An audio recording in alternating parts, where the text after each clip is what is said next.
Hello, everybody. It is time for another Secret Spaces August 23rd edition. This week we're featuring Shade Protocol. Very exciting day, and they have some alpha to share, as always. We've got Carter, who's their core researcher, joining us. So we'll get everybody up here on stage in just a second. Stay tight. Please share the link to this space around in your communities. There's a lot to go over, and Shade is one of the apps that's been building for the longest in the secret ecosystem on the DeFi side, helping expand what's going to be possible with secret DeFi. Super excited to hear what they have to share. So please do us the favor, share this link around in your communities, throughout the cosmos, outside the cosmos, in your DeFi communities. There's probably going to be some crazy stuff leaked today, because there always is. Stay tuned for just a hot second while we get everybody up here. We do Secret Spaces every Tuesday, same time, 4 p.m. UTC. So next week we'll have different guests. The week after, different guests. We are going to keep running this back as long as there's awesome things to be highlighting from inside and around the secret ecosystem. So if this is your first Secret Space, welcome. If it's your 12th or more, welcome back. But we always look forward to Tuesday because we always get to feature some amazing builders inside and nearby the ecosystem. Cool. Well, we have all of our hosts here on stage, all of our speakers here on stage, which means we can pretty much go ahead and get started. As I said, please do us the favor of retweeting the space so we can pack the room. These do get recorded, but it's always better to hear it in person. And there's a lot to hear today. I'm looking at our agenda right now. We've got at least 7 things that we got to talk about. So get the link out there. And we're about to kick off. I think we're pretty much ready. I've asked Patrick to pin the tweet here that'll teach you a little bit more about how you can claim your secret badge, your Freedom NFT, from attending today's space. So he'll get that up in a second. But I think we can go ahead and just start diving into things. We only have one representative from Shade here today, but it's a very special representative and probably the best person that we could have on to represent Shade and talk through some of their app design, economic design, crazy stuff. So please join me in welcoming Carter, who is the core researcher of Shade Protocol. Welcome to Secret Spaces. Thank you, Tor, for having me on and hosting Shade Protocol here today. These secret spaces continue to grow and play such a key role in the ecosystem of allowing builders to tell the story of these amazing applications that are only possible on Secret Network. So thank you, as always, for hosting these. It's our pleasure to do these. It's awesome to be able to feature people who, of course, do most of their work heads down trying to ship these dApps. And we know you guys are building a lot of really complex stuff that's never been shipped. So we appreciate you taking the time out of your day to feature some of that work so that the community can get a little bit more awareness of what's coming and how they can get involved. So just before we kick off with introductions, Patrick has pinned the tweet here in Secret Spaces that does include the link to claim your secret badge for attending today's space with Shade Protocol. Click through there. You can get the link to get your Freedom Ant secret badge, prove you were here, or, keep it private. That's completely up to you. Collect all these secret badges from around the ecosystem. They unlock things, and sometimes they've got secret stuff inside. So the claim code today, relevant to Shade, is Spartan. All one word, all capital letters, Spartan. That's your claim code today. So thanks to everybody who's attending and claiming these. We really appreciate your support of the ecosystem and the builders. And I'll say this badge has something some alpha nested inside of the private metadata. So this is a solid one to definitely claim and check out. Well, that sounds pretty interesting. So, yep, a special badge today for a special guest. And with that said, housekeeping is done. Let's kick off. Before we even get into what Shade is, let's do a guest intro. So, Carter, who are you? Yeah, so Carter Wetzel here. Been in the crypto space since 2017. Started out in the space kind of being a massive Ethereum maxi, loving all things decentralized finance. And it quickly became apparent that blockchain was completely transparent, on the transactional layer, on the application data layer. And so it begged the question of who is building privacy for smart contracts and applications. If we want to scale these decentralized apps to the entire world, there's going to have to be some amount of granular privacy that builders are going to be able to take advantage of. And so, 2017, 2018, 2019, those years kind of clicked by, and the project that I found, really the only project that was doing it pragmatically, was Secret Network. And so from there, got super involved in the Secret Network community. I served as kind of an educator for the community, helped put together the gray paper for Secret Network, which was super, super awesome. I also served at the Secret Foundation for about a year, helping with all things community building and events. And, during my journey with Secret Network, I really had a heart to want to help build out the key DeFi primitives on Secret Network. I am not going to lie, I always felt like collectively with Shade Protocol, there's like a chip on our shoulder, because people seem to think that if you're building DeFi on a privacy network, that the only thing you could possibly add on to it was privacy, which is a massive feature and feat in its own right. But we really set out collectively to do something truly special beyond just privacy, but also advancing the capital efficiency of all the different primitives that we're launching. So the other piece of the journey too is I'm a published author from 2017 to 2020. Spent 3 years writing and publishing a book called Building Confidence in Blockchain. So if you wanna check out a fun read, that's a really good intro to blockchain and finance, would highly recommend checking that out. So that's a little bit about me. Amazing overview. And yes, I will definitely emphasize what you're saying. The whole point of having a network with privacy by default isn't just to put stuff inside of a black box. The whole point is to expand the design space. There should be things you can build on Secret that you can't build anywhere else, because we have this capacity for generalizable smart contracts with programmable privacy. So it's not about just how private can we make things. It's also about what kind of new mechanisms can we create. And some of these mechanisms, even if they could be built on public by default networks, why would we continue to build on those sort of vulnerable foundations when what we really want is a DeFi ecosystem that is permissionless, that is inclusive, that is global? And it's awesome to see Shade Protocol at the dApp layer on top of the layer one, keeping that mission and ethos alive and pushing so hard on the application side to find ways to get people and users all over the world actually included in using these applications in a way that's not just driven around like rote speculation, but something much more sustainable.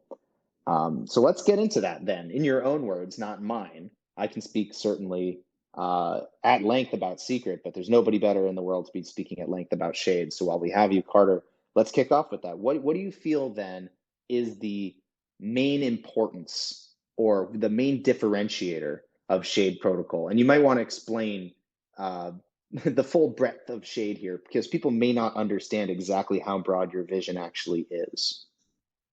Sure. So in one sentence, Shade Protocol is an array of connected privacy-preserving DeFi applications. And so what does it mean to build an array of applications? Essentially, we want to build every single key DeFi primitive and have them all work together.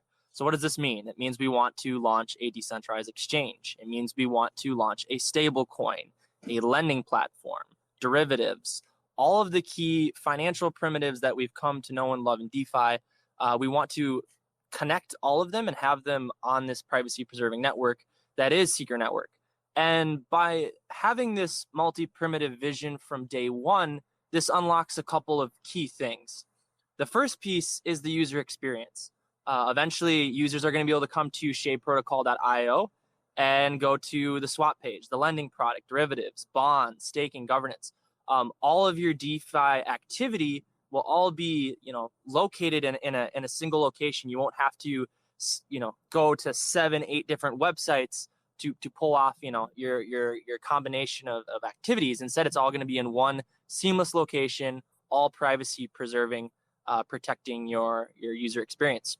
And the really cool part about Shade Protocol is because we're building with this multi-primitive vision in mind, it increases the design space. And so the example I always like to give is, imagine you have a DEX with governance token A, and you have, a different project with their own stablecoin that has its own governance token B. When they come to, work together, it ends up being kind of this trade where they're meeting in the middle. And this can be, this can create confusing incentives, especially if, multiply the fact by the fact that we have hundreds of tokens in DeFi.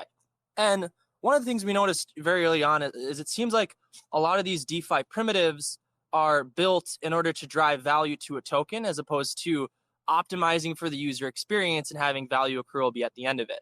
So in short, every single Shade Protocol DeFi primitive, there's no new application token, right? There's only one token, it's Shade. So every time we launch a new DeFi app, there's no divergence of incentives. Everything is completely unified.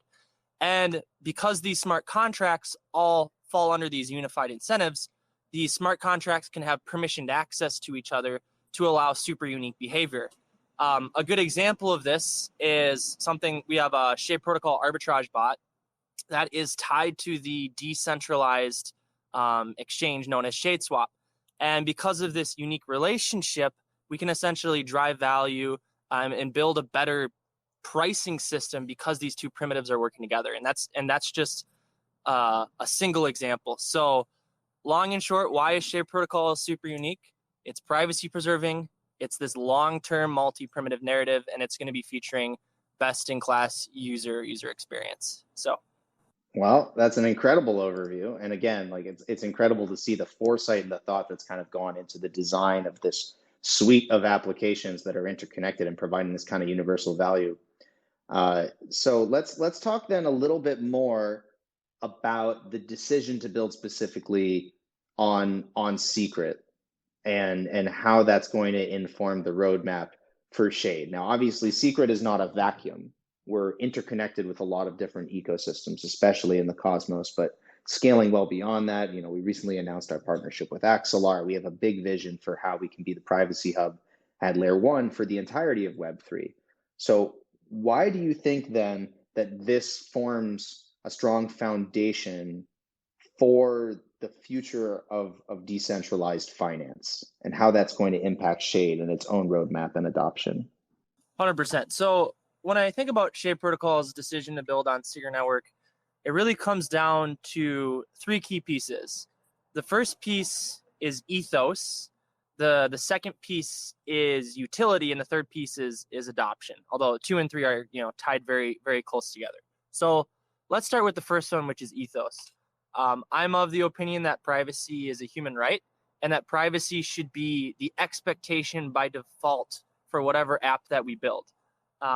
And so in the world of blockchain, we started off by having total transparency kind of, applauded as this feature. But as the design space has expanded, I think we've all collectively seen that just like with everything, there's trade-offs. And so total transparency has trade-offs.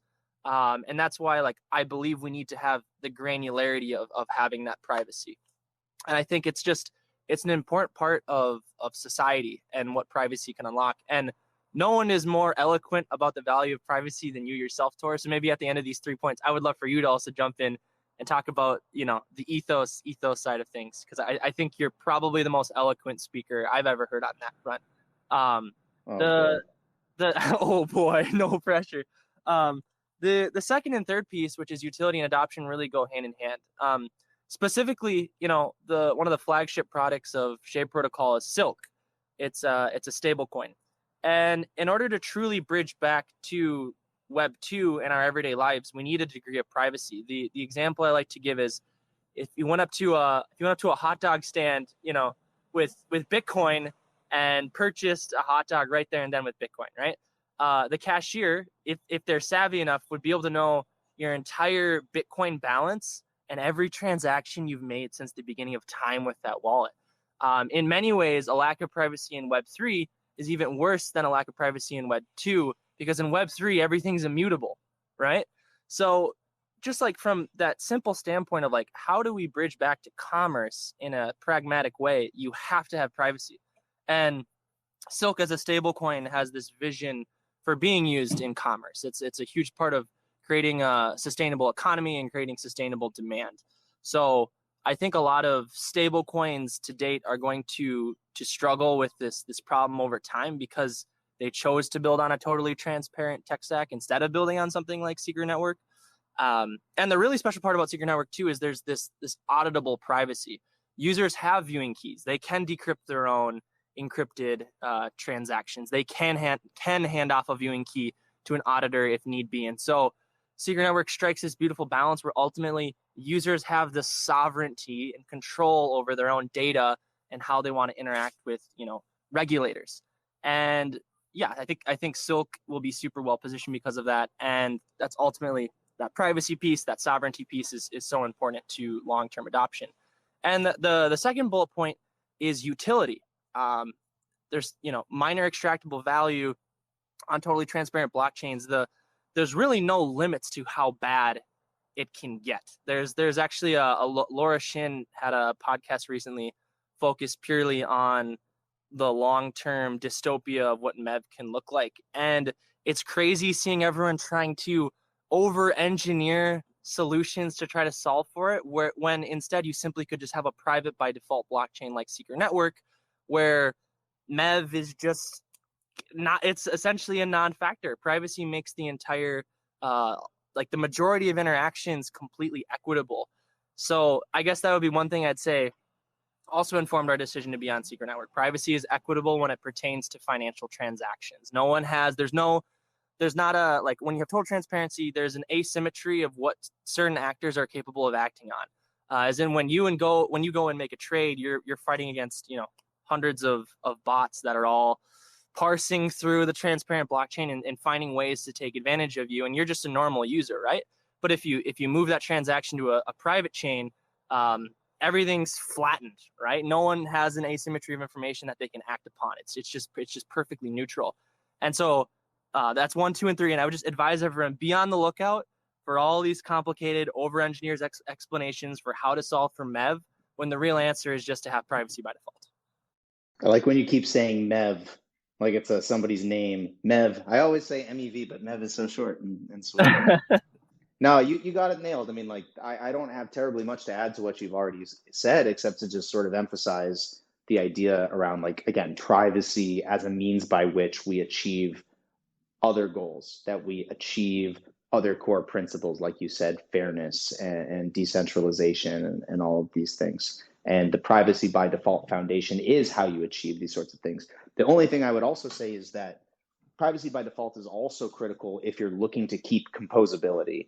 And what I found is every individual DEX or DApp suite or network tries to roll their own individual privacy solution for solving something, with privacy as a feature in kind of a small silo, it's really, really hard then to get that benefit out to all the users. You're kind of relying on every single user eventually ending up in this small, not so interoperable silo, which is why we've always kind of said the message around the importance of privacy at layer 1 and privacy by default. So yeah, adding that piece around composability with generalizability, with inclusivity, a lot of ivities, but all very critical. So with that foundation laid, let's talk a little bit about the nitty-gritty of Shade Protocol and what's launching. If people read the episode description here, they'll see that it's concerning the release of Shade bonds. And bonds are a really interesting product, and they have not existed in the secret ecosystem before. So, Carter, what are Shade bonds? Why are they important? Why are they so important that you guys have prioritized them in the roadmap for Shade? Yeah, another thing I would jump in there is maybe someone can jump into the Twitter space at the end, but I'm not even sure bonds as a product exists in the cosmos yet. I know originally Olympus DAO was planning on a collaboration and going on to Terra, but that was pre-collapse. So this actually might be one of the first time bonds has come to Cosmos collectively ever, which will be a really cool accomplishment. But I could be wrong about that. So someone feel free to correct me on that assumption. So bonds are a really interesting product because it's essentially a trade, right? the Shade DAO is sitting on all of these Shade tokens that have a lot of potential upside and a lot of value over time. And it doesn't have any other uncorrelated assets, right? It just has Shade. And so the way bonds work is the DAO essentially says, hey, you have, tokens A, B, and C, and I have this token over here called Shade. I will give you some Shade at a discounted market price, and you deposit your, tokens into the DAO, and after some vesting period, you're able to claim these Shade tokens. The cool part with bonds, though, is that this is actually more generalized than just giving away Shade. The protocol can also make a trade with respect to Silk being minted and being given out for this. It could also give away other treasury assets that accrues over time. So if eventually the treasury has 2 million secret, maybe it decides to issue a secret bond in exchange for some other assets. And so bonds, quite plainly put, is this extremely powerful bootstrapping mechanism. Now, what is Shade Protocol trying to bootstrap? Why bonds? There's two distinct things missing. The first is liquidity, and the second is assets that are needed in order for certain utility functions that the DAO has access to over time. We'll start with liquidity. There's been this ongoing debate about the efficiency of liquidity providers, and protocol-owned liquidity has essentially emerged as this really clever solution by which the protocol is the automated market maker, and it's the capital that's also being traded across. And so bonds will allow Shade Protocol to own over time an increasingly large percentage of capital in the trading pools. And so as we head towards Shade Swap, the dream would be that there's some, on a per pool basis, the DAO issues bonds and bootstraps, up to a certain amount of capital. So like, let's say there's a secret Silk pair, maybe the DAO owns 20 to 30% of the Silk secret LP tokens. And so as a user and as a trader, that no matter what, there's always going to be this base amount of liquidity that can be traded across, and that liquidity isn't going to go anywhere.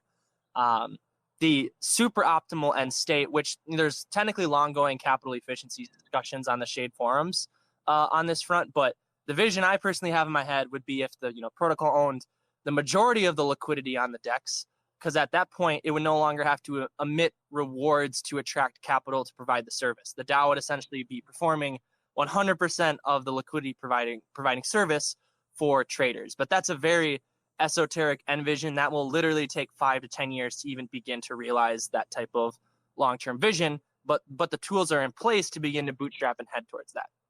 So the first piece is liquidity. DAO owning its own DEX liquidity. DAO has the ability to incentivize people to hand over liquidity to the DAO permanently. That's the first one.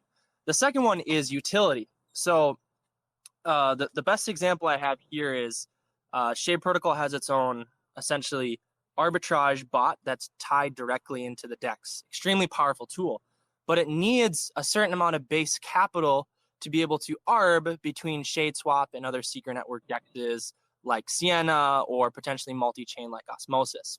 And so part of the bonds that are going to be issued that have yet to be announced will be acquiring certain Cosmos assets to be able to bootstrap this protocol-owned arbitrage.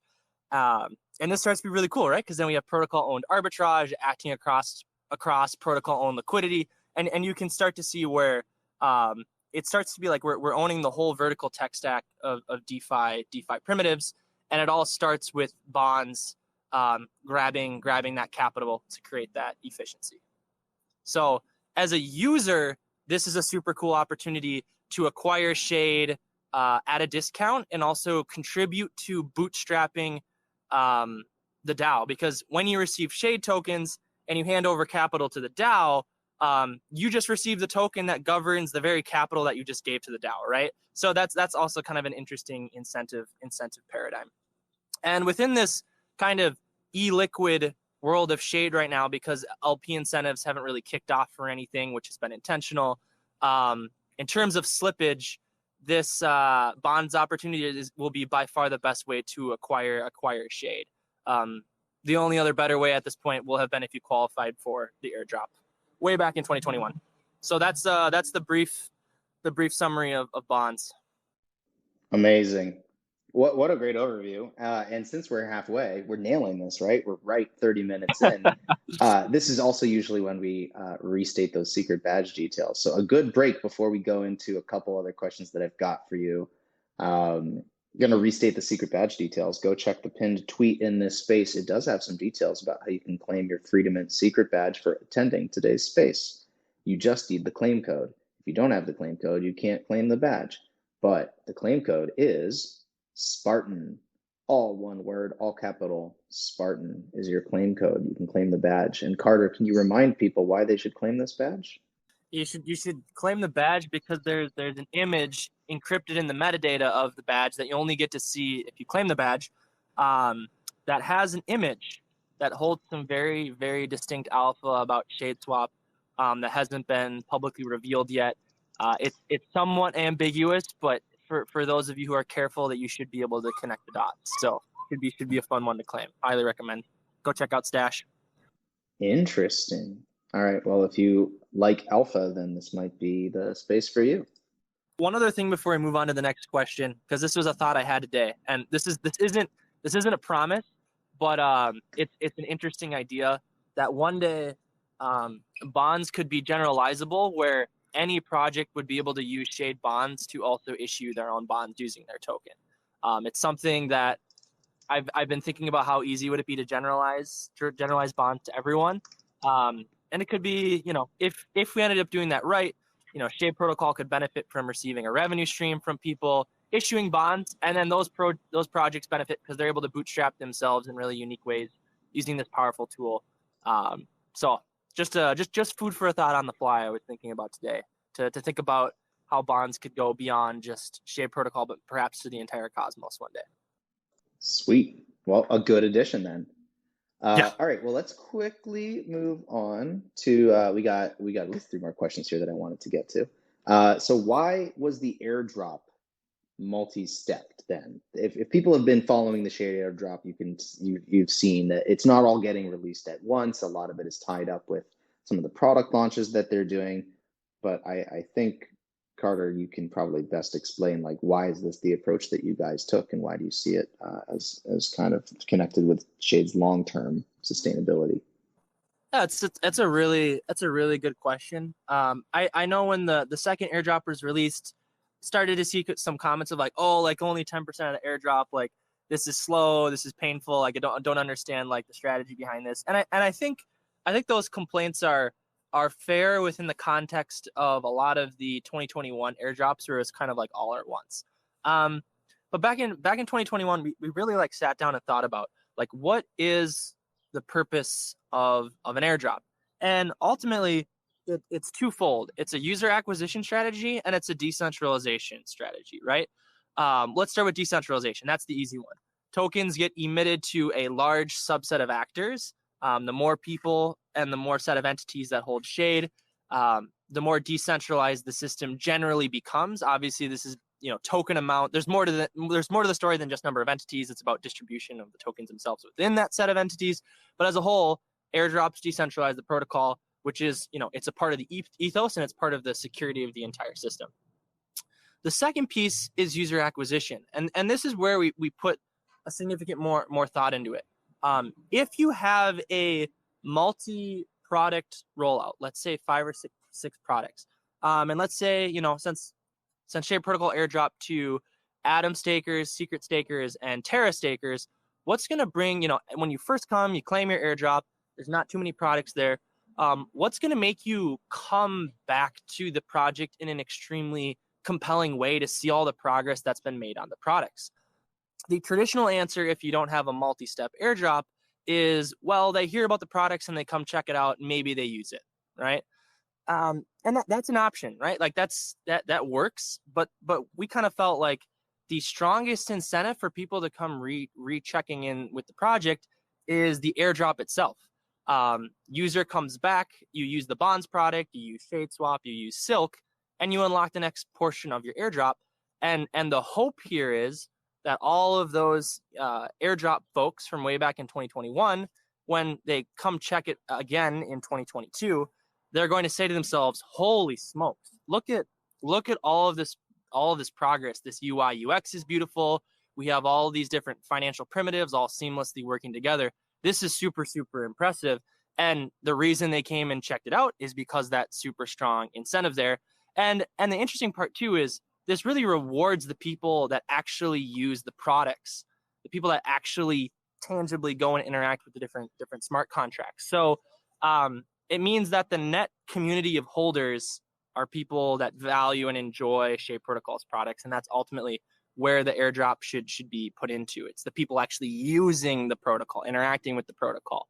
So that was the game theory behind it, and I think the idea has merit.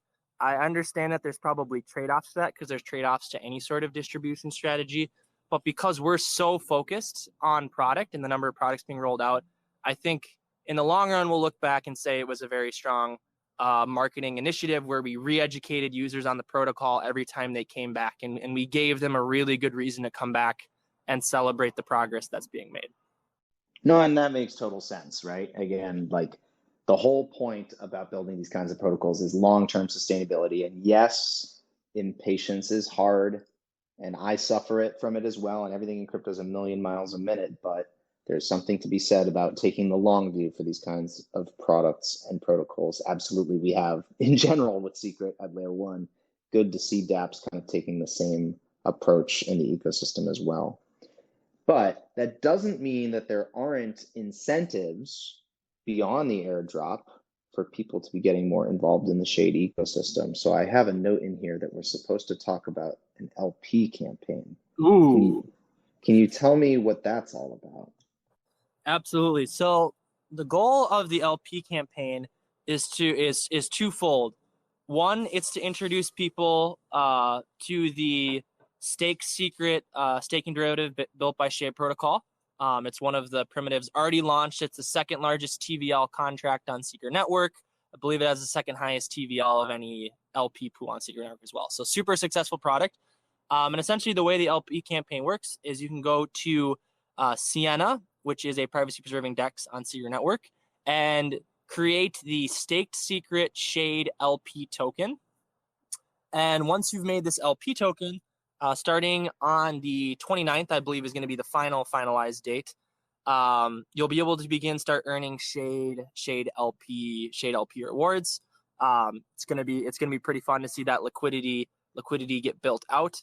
And the reason we're beginning to have this LP campaign is we actually want to prep people in advance of the first bond, because one of the first bonds will be for that LP token, so the protocol can own a percentage of that liquidity pool. So we're really giving people, since September 12th is the launch of bonds, we're giving people a 2 weeks heads up to prepare, get their LP tokens ready, so that when September 12th rolls around, they're ready to deposit their LP token into the Shade bond. This will also be one of the first times that I think this is the first time that we're deepening liquidity for any Shade pair.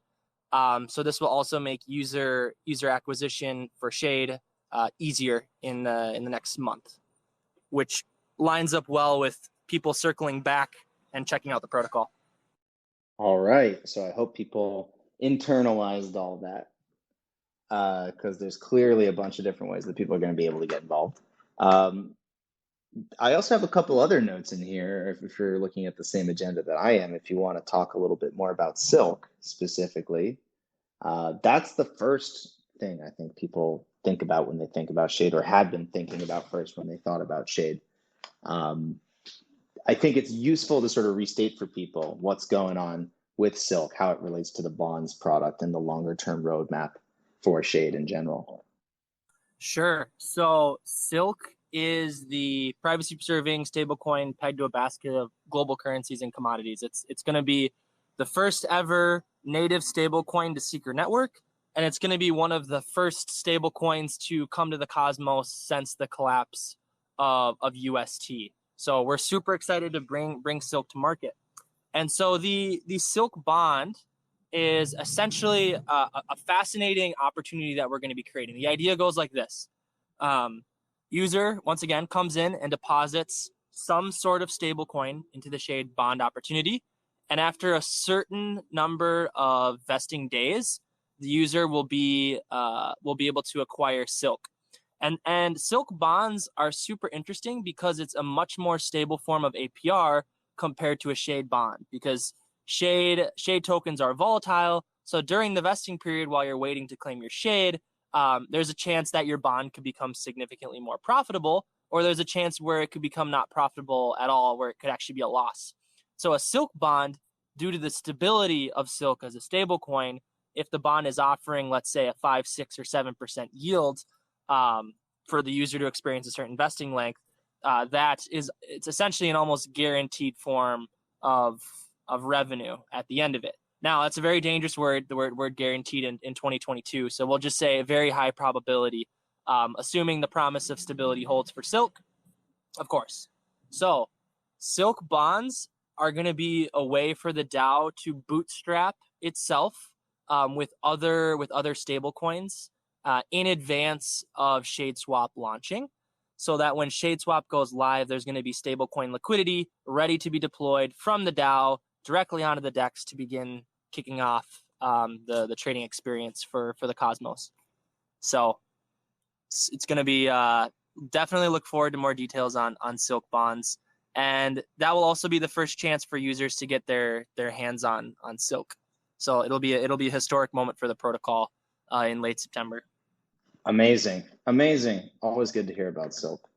So this is also the time where we are going to open up the floor for anybody with questions for the Shade team. We usually try to leave at least the last 10, 15 minutes for those kinds of questions. So if you've got a question, please put your hand up. We will try to bring you up here on stage so you can ask your question to Carter. And then if we run through all those questions and you've still got other questions or comments about the secret ecosystem more generally, we'll go till the top of the hour, try to fit as much in as we can. So start sticking your hands up now. But in the meantime, Carter, was there any other alpha that we didn't get to that you wanted to touch on? Well, one more piece I'll add is that the September 22nd, I believe it's the 22nd, someone have to correct me on that, is the next 10% of the airdrop will be unlocked. And it'll be unlocked by users interacting with a secret bond. So users will deposit secret, and in return will be able to claim the next 10% of their airdrop. So if you were a secret staker or an Atom staker or a original Luna staker from November 7th to December 13th, way back in 2021, then this is a really cool opportunity for you to re-engage with the protocol. So be sure to mark your calendars. We'll be tweeting out about it, of course, and just super excited to get this product out to the market. And also, it's a massive UI UX overhaul. Staking derivatives will now not live on its own standalone page. It's going to be living on the same page as the bonds page, and there'll also be a standalone portfolio page, as well as an integrated, wallet solution, documentation, and a fascinating way of approaching educating new users to a protocol. That's as much as I'll say about that. But I think our UI UX is going to really blow people away. Wow. All right, that's good enough for me. Well, we already got 2 questions with people with hands raised. So let me bring up Logan, and then I'll bring up Red Eye, and we'll have them ask their questions in that order. But Carter, are you ready to go? You ready to start talking to people who aren't me? Let's go for it. All right. So adding Logan, adding Red Eye, and then I see a couple other hands up as well. So hopefully we get through everybody. Logan, go ahead. You're first on stage. Do you have a question for What's Carter? up, Carter? How are you? Doing good. Glad to see you again. Man, I'm excited to be here and plug into the community and absorb as much knowledge as possible. So my question is more so, and I'm a smooth brain, guys. I throw money at projects that I see have potential, and then I kind of figure out how exactly they work later on. So kind of like fire aim ready. So I'm getting these questions answered one at a time. But basically what I want to understand is with Secret Network, like obviously Shade's a protocol within Secret Network. So is it similar to how, like, for instance, Luna or let's say like Kujira was a protocol within the Terra ecosystem? So that's essentially like what Shade is to Secret Network. And also too, is there a hypothetical situation where Shade just completely dominates, like sucks all the air out of the room compared to, because I know their secret token obviously, but just Shade has like, let's say 100 times X market cap versus, Secret. Is there a situation where that can take place? So kind of a two-part question. Yeah, so it's good questions. I'll start with the first piece. Shade Protocol is specifically on the app layer of Secret Network. And what does that mean? It means that we are, smart contracts deployed on top of Secret Network, and we're not actually baked directly into the protocol logic. And the protocol logic is what's really being, executed by all the different validators on the network. So we're on the application layer as opposed to the protocol level.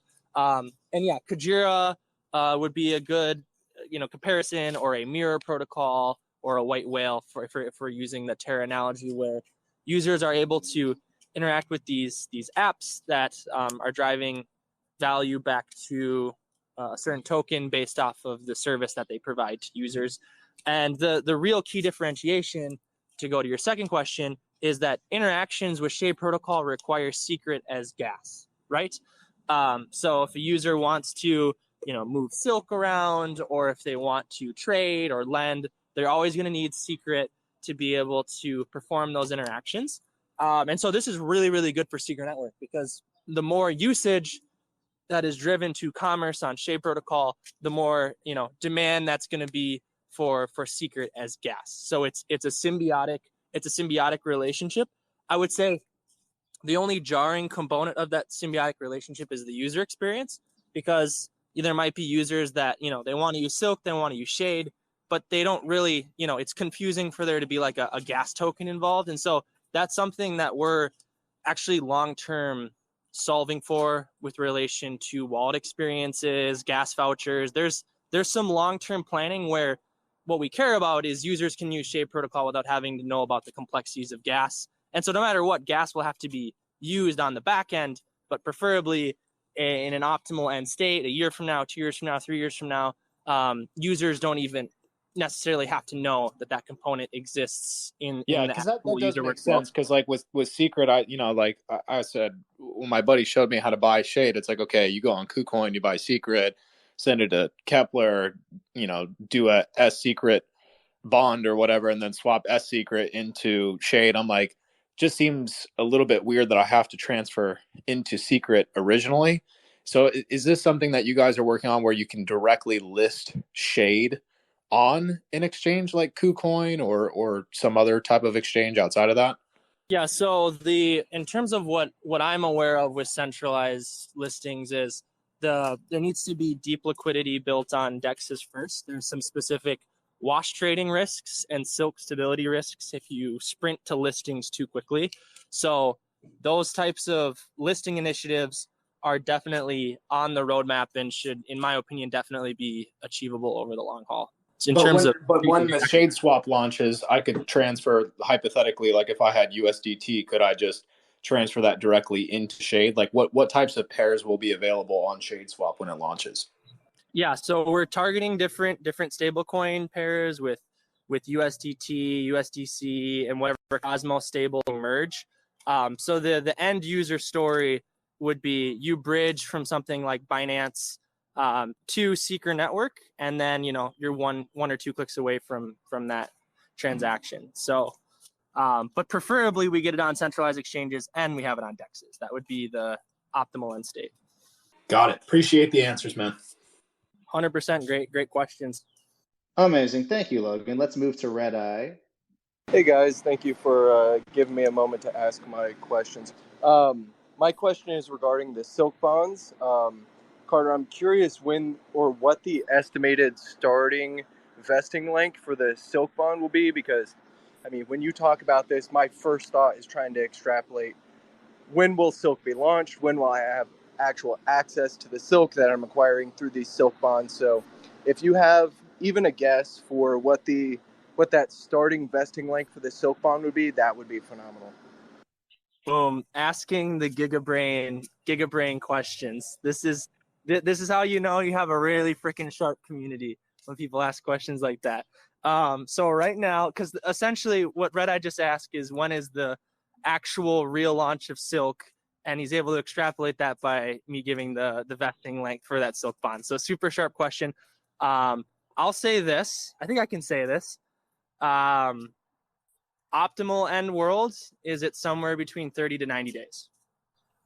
That's awesome to hear. I mean, personally, I was expecting a longer time frame, definitely longer than the vesting lengths for the single-sided asset, like the initial shade bonds like Secret, and then the stake Secret Shade LP token. And I know you've kind of given some estimates on what we can expect as far as the potential vesting lengths, and how they're associated with the discounts that are given for the bonds. But yeah, you can count me in as one of the first people that's going to be looking for these silk bonds. So any information that you're able to give us, I'm more than happy to eat up. So I appreciate you giving me that clarity. Yep, and we'll have more clarity on the forums.shadeprotocol.io. For anyone that hasn't checked out the forums, definitely encourage you to go do so. You can click on the Shade Protocol Twitter, click on the link tree there, and check out the forums. Just really good, detailed discussions on there, and it's our preferred place of giving, product updates and at length written form discussions on the decision making behind some of these things. And silk bonds, once we can have specific clarity on vesting length and discounts, that's where that info will go. And I know personally, I'm pumped also to jump into silk bonds, because if you believe in silk and you believe in the opportunity, then it's going to be a really cool historic moment to be part of. So excited for it. Yeah, and last little plug before I hop off here. If anyone is interested in learning a little bit more about shade bonds outside of the shade documentation, I recorded an episode with House of Shade with Kyle and Carter talking about shade bonds. So there's some really good information in there as well if anyone's wanting to dig a little bit deeper. Yeah, House of Shade podcast. Be sure to go check it out. And Red Eye is such a committed community member that he actually swung by the Shade Protocol headquarters based out of the Midwest. So super awesome community member, has put in a lot of time, energy, and passion into the Shade Protocol project. And just please go support House of Shade podcast. They're doing phenomenal work. So amazing. All right, we got two other hands up here. I'm going to start with Topaz Trooper, and then we have another one from Implementing Now. So if you guys have questions for Carter, you can go ahead. Actually, I have a couple of questions.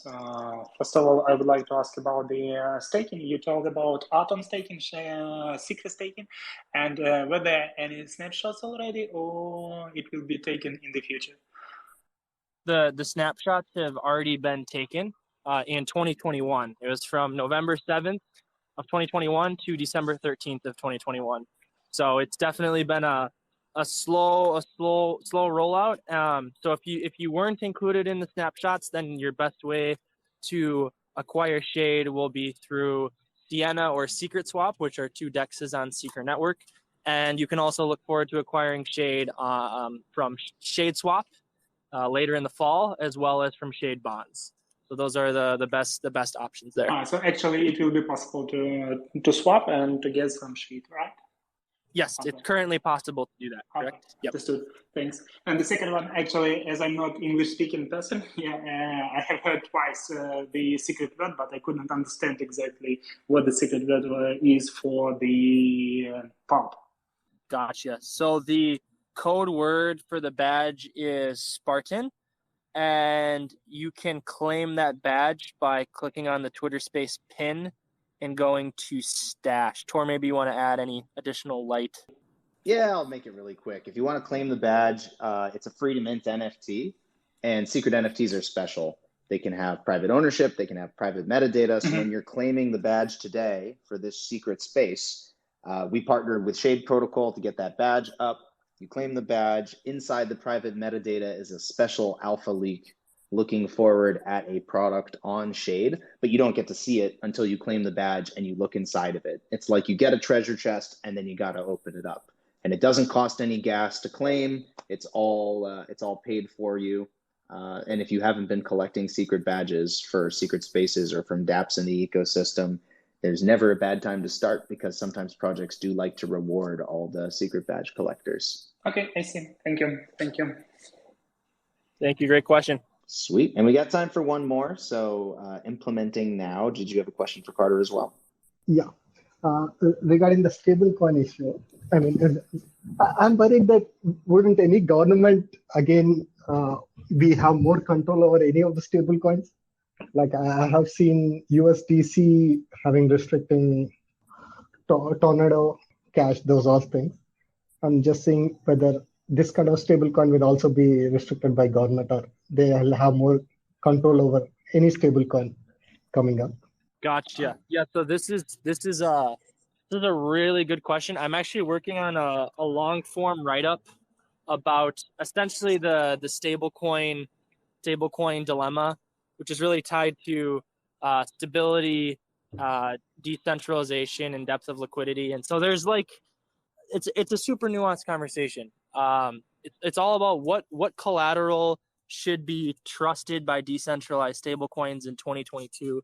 There's a super strong argument to be made that USDC shouldn't be trusted at all. There's also, definitely valid points about USDC and USDT and some of these other stablecoins being an important part of building out stability for any stablecoin project. So I don't have the off-the-cuff answer for you right now because it's too nuanced for a fly-by answer.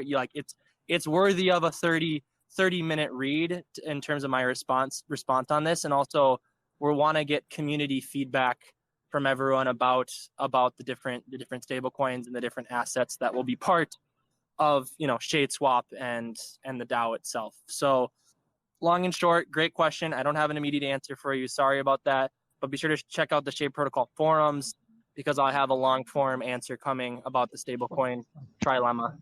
Okay, thank you. Just one more question to the secret net host. I have seen Toronto Cash going down and down so I mean, whenever I see a privacy related thing, I'm seeing that many governments will be targeting any privacy relating protocols now. So wouldn't the scenario be similar? A secret situation will be similar to that of a torrent? So good news for people who have been following the secret ecosystem for some time, right? We've actually been talking about this risk forever, that if you build something like Tornado Cash, where you have a public blockchain, and then you try to build solutions where you keep things private by putting something on top of it, that looks to governments like you're trying to hide something. When you have to opt into privacy, so you're trying, they try to go after, by the way, I'm obviously very pro privacy as a human right? So I'm not saying governments are right or wrong to do this, but they go after things that make it look like you're trying to hide something from them. And something like Tornado Cash is designed in a way where you are having to opt into a system that allows you to hide information from other parties. And they use that to try to get people riled up against these things, to put a bad face on privacy, because governments don't like when they don't know things. They want to know everything. That's kind of what they do. They surveil. That's part of how they maintain state power. So with Secret, we didn't want to build something where you constantly have to opt into privacy on top of something public. We just built the whole thing private by default, because the idea is that everybody deserves to have privacy. We deserve to have it be an expectation.